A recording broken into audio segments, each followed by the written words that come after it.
गरियाबंद जिले के अंतर्गत नेशनल हाईवे 130 और मैनपुर कला बड़े चढ़ान के किनारे में 200 मीटर अंदर दूरी पर एक युवक ने फांसी लगा ली है, ऐसा सुनाई दिया और साथ ही यह क्षेत्र भर में सनसनी फैल गई।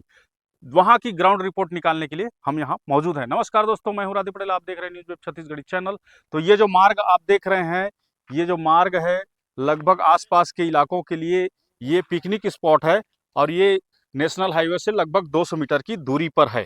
और 200 मीटर की दूरी पर जो युवक है, 33 वर्षीय युवक अलख चरण भक्त, जिसका नाम बताया जा रहा है, और वो उड़ीसा निवासी था। और वो किस तरह से यहाँ पहुंचा हुआ था और कैसे उन्होंने यहाँ पर फांसी लगाकर आत्महत्या कर दी, तो वो पेड़ को दिखा दूं कि किस प्रकार से जो युवक है वो इस कदर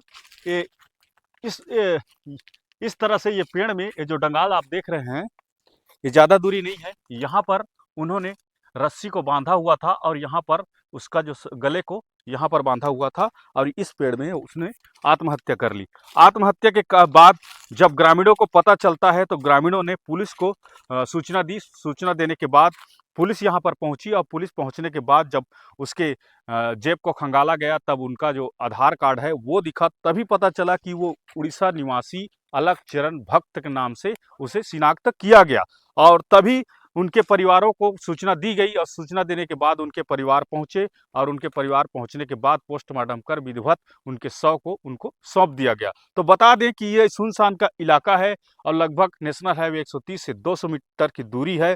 और यहाँ पर लगभग गांव के ग्रामीण लकड़ी वकड़ी लेने के लिए जंगल में पहुंचते हैं। साथ ही यहाँ लोग जो है एक शांत इलाका देखते हुए पिकनिक स्पॉट भी माना जाता है यहाँ पर। तो यहाँ पर जो युवक था वो लगभग शनिवार से निकला हुआ था उड़ीसा से, और शनिवार से निकलने के बाद परिजनों के द्वारा वहां उड़ीसा थाने में उसकी गुमशुदगी की रिपोर्ट भी लिखाई गई थी। बावजूद इसके कि उनकी खोजबीन जारी था उनके परिवार के द्वारा, लेकिन उनको ये अंदेशा नहीं था कि वो मैनपुर के क्षेत्र के आसपास ऐसे कृत्य को और इस तरह से वो आत्महत्या कर लेगा, ऐसा उनको विश्वास नहीं था। इस बीच में उसके परिवार कुछ है, उनसे भी जानते हैं कि कैसे ये घटना को अंजाम दिया और किस तरह से ये मैनपुर पहुंचा था। ये जो घटनाक्रम हुई है तो आपको क्या लगता है? भाई लगता है, मौसी का लड़का।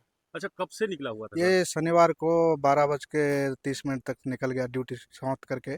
10वीं का परीक्षा था, स्कूल पे ड्यूटी लगा था। अच्छा, शिक्षक हैं? शिक्षक है, प्रधान शिक्षक है। अच्छा, तो ये मैनपुर क्षेत्र में कोई रिश्तेदार रहते हैं? कोई नहीं है सर, वो कैसे आया यहाँ कोई नहीं है, इतना दूर कैसे आके ये घटना हुआ है, ये थोड़ा हमको थोड़ा संदेह है सर।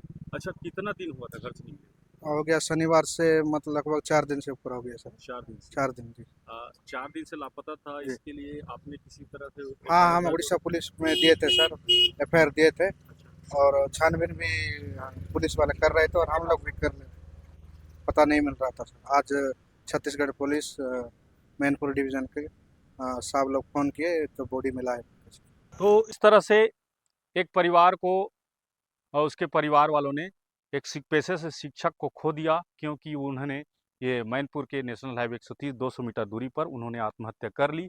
और बताया जा रहा था उसके परिजनों के द्वारा कि उसके जो बैग और पैकेट में लगभग 52,000 के आसपास का कैश था, साथ ही आधार कार्ड था और कुछ चाबियां भी मौजूद था। तो वो जिस तरह से उनके परिवार के द्वारा उनके कुछ दिनों से लापता होने के कारण उनकी उड़ीसा थाने में गुमशुदगी भी लिखाई गई थी। और वो लगभग रविवार का दिन था। आज बुधवार का दिन है और बुधवार के दिन में 3 से 4 दिन में ये इतनी बड़ी घटना हो जाती है कि एक परिवार का जो युवा जो पेशे से शिक्षक था, उन्होंने ये जंगल में आकर, मैनपुर के जंगल में आकर आत्महत्या कर ली। पुलिस जांच में जुटी है। अब क्या तथ्य निकलते हैं इनकी आत्महत्या के पीछे, वो पुलिस के जांच के बाद सामने आएगी। तो इस तरह से हमारी छोटी बड़ी खबरों को देखने के लिए हमारे चैनल को लाइक, सब्सक्राइब, शेयर कीजिए। आगे भी हमारे खबरों के साथ बने रहे। धन्यवाद।